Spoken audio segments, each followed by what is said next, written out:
What's going on, everybody? I'm Jory Goodman, the Time Teller, here with another installment of Micro Brand Monday, and today we're going to be taking a look at a watch from a company, Houtman Watch Company, Houtman Watch Company, Houtman Watch Company. I don't know how to pronounce it. I do know they're from the Pilbara region of Australia, down under. And yeah, I think that this is going to be a dive watch, but we don't know for sure until we open this dang box. It is 1:20 p.m. Let's get down to business.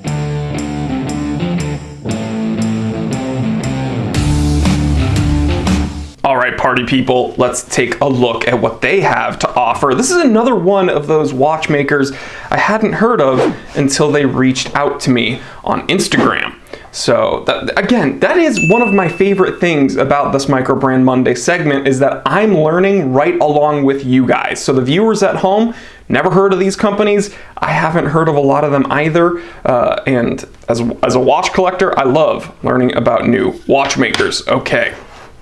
By the way, people love it when I talk about the packaging. This is some kind of metallic cardboard, like a paperboard box, pretty standard. And then we have some foam here protecting the watch. And it's really the watch that we're here for. So let's go ahead, get up close, and take a look at this. Again, yeah, it looks like a diver. Actually, real quick, before I take the watch out of the packaging, there's something that threw me off. You'll notice the cutouts are for what seems to be a chronograph, right? So we have the crown and then the two pushers, but I don't see any pushers in there. So, okay, this is not a chronograph. So this packaging threw me off a little bit. All right, guys, so check it out. Here is the Houtman Watch Company Pilbara Diver. And we can see just from the text on the dial, this is automatic with a 200-meter water resistance rating. We're going to be talking about the specs in a moment. We can see a signed crown there. And we see actually very minimal text on the dial, honestly. I mean, some dive watches, as many of you guys complain about in the comment section, tend to have like paragraphs of text on the dial. So no real logo to speak of on the dial, just a simple Houtman and then automatic 200-meter. But if it's an automatic, why isn't it going? Because we've been moving it around a little bit, right? Well, once in a while, you just got to give it a little shake. And sure enough, that second hand is going. Let's go ahead and talk about the specifications. Then we'll talk about how everything feels in regards to the crown setting and function and that bezel. We gotta check the bezel, and of course, the lume.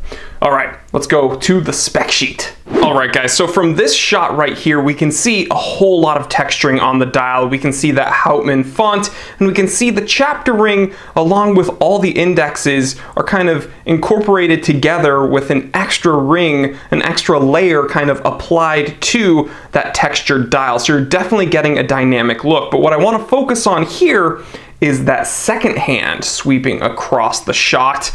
We can see very, very smooth.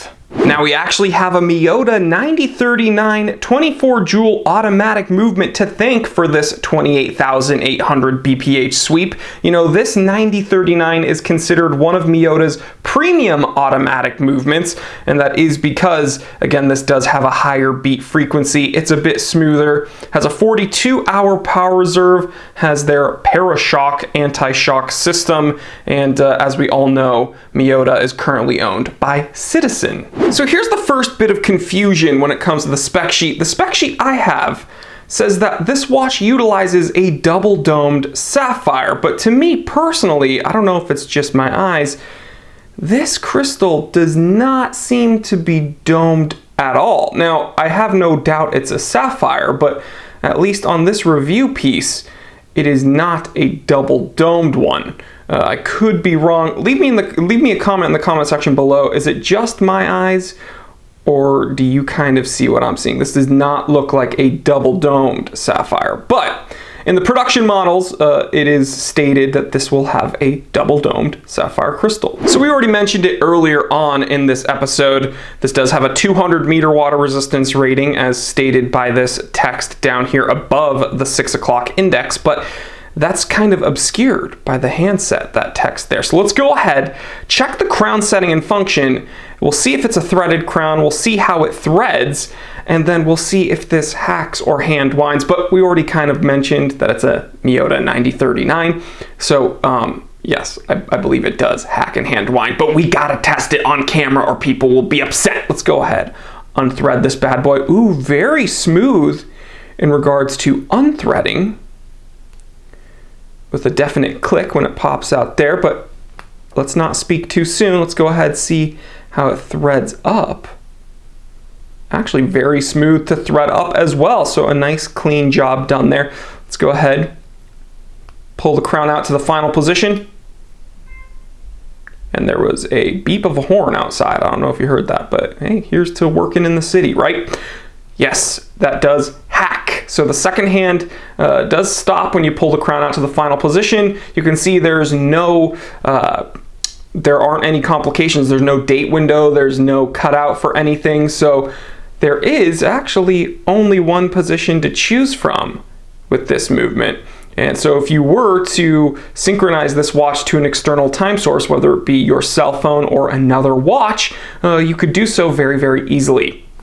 All right, and let's see if it hand winds.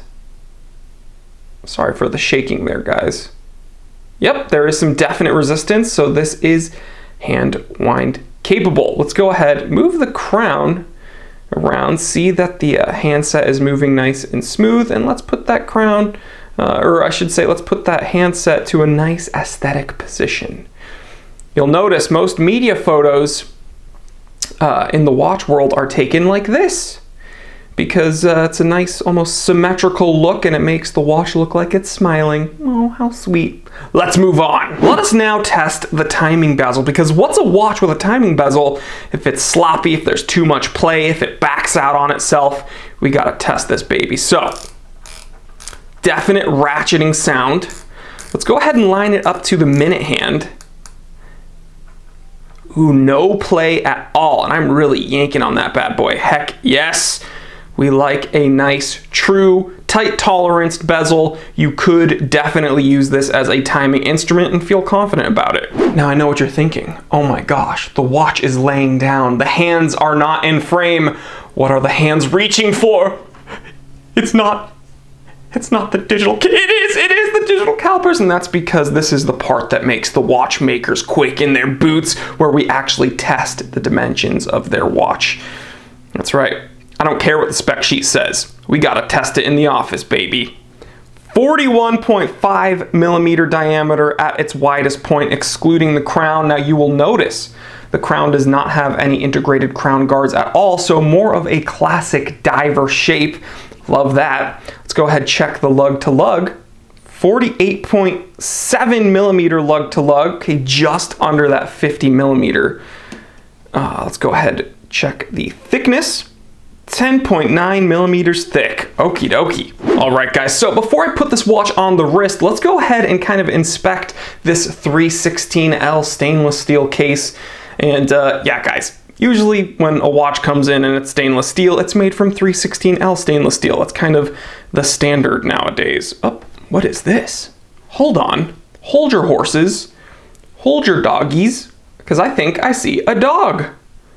Look at that.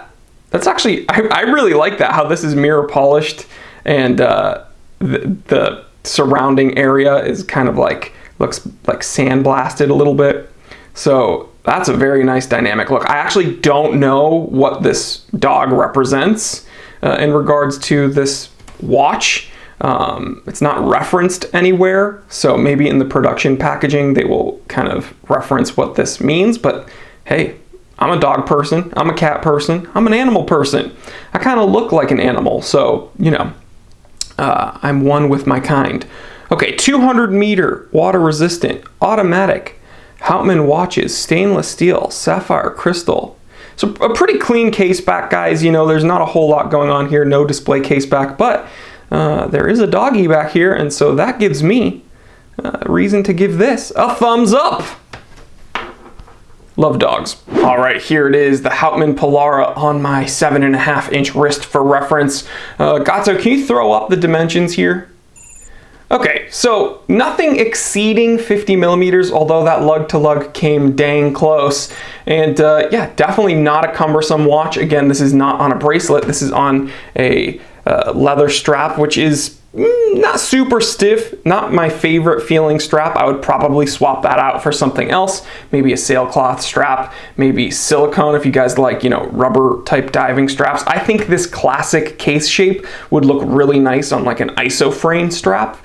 But yeah, feels good on the wrist, nothing overhanging the sides of my wrist, because in my opinion that's kind of a no-no. But yeah, feels good, looks fine. I mean, this is definitely not one of those watches I've reviewed for Microbrand Monday that's like offensive in really any way, right? We've taken a look at that AV8 blue nylon. We took a look at that Live Saturn V, I believe it was called, and those are like very out there. I think those could definitely be off-putting to some people, but this is kind of just a benign dive watch. Nothing really stands out, and I think that could be a good thing. I could also see it being a bad thing if people want something that's a little bit more out there, a little bit more captivating to the eye. So again, nothing off-putting about this watch, but also nothing that really makes me say, oh my gosh. So yeah, let's do a Lume test, and then I'll tell you what I think about this watch. All right, guys, you already know it's time to check out the Lume. They said this is Super Luminova. It's actually glowing pretty nicely. You know, a lot of this BGW9 blue Lume from Super Luminova, it doesn't have the best vibrance. This is not bad. Okay, the bezel's actually glowing better than the dial markings.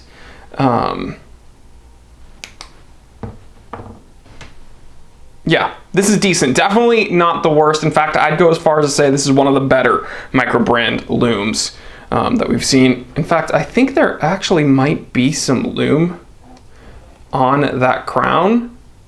I'm gonna shine this up real quick with my torch. Shout out to the UK.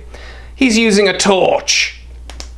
Yep, I was right. Very cool, nice added touch. Give this a thumbs up for that. Love it. Not bad. You can even see out of focus, it's glowing quite nicely. I dig it. All right, guys, so we spent some time with this Houtman Pilbara dive watch, and let's one more time go over all the specs before I kind of compare it to the price. So 200 meter water resistance rating, you're getting a Miyota 9039, their premium automatic movement. You're getting a 28,800 BPH, very smooth sweep. You're getting a very smooth crown. Again, that crown is threaded. You're not getting any complications here outside of hacking and hand wind. You're getting a sapphire crystal. You're getting a bezel that is actually functional in my opinion. And you're getting some pretty decent finishing all around. Again, nothing really stood out to me as being just totally off-putting.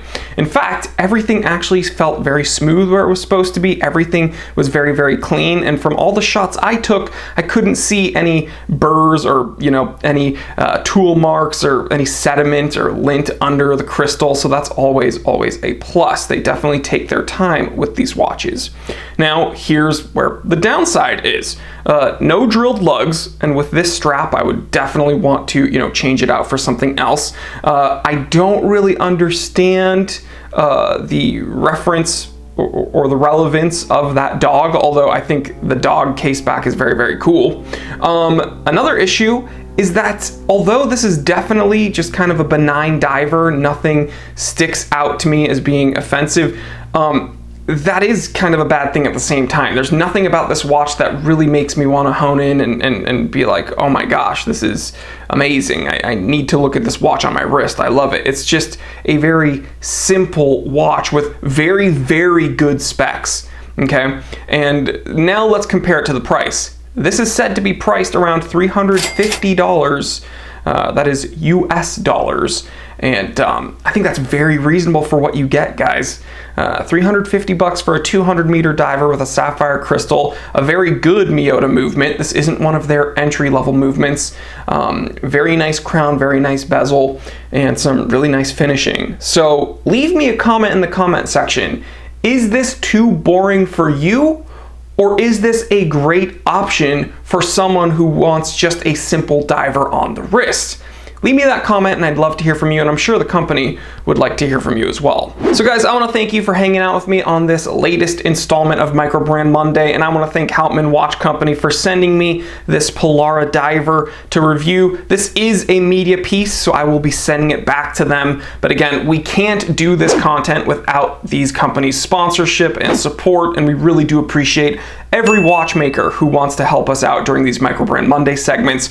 Really does help us and allow us to make all the content we do every week. Thank you to my channel members for making everything possible around here. If you want to join the T3 Army, click that join button next to that subscribe button. It's $4.99 a month. You get extra content and access to that members only Discord chat. Check out all the affiliate links in the description below. Check out my personal website, www.thetimetellershop.com. And yeah, guys, just thank you. Thank you so much for consistently hanging out during the live streams. Thank you for watching all the content. Thank you for being active in the comment section and checking me out on Instagram. I really do appreciate all of that, and I love each and every one of you. All right, guys, I'll see you on the next episode. Stay happy, stay healthy, stay blessed. I'm Jory Goodman, the Time Teller, and always remember, I didn't invent time. I just tell it.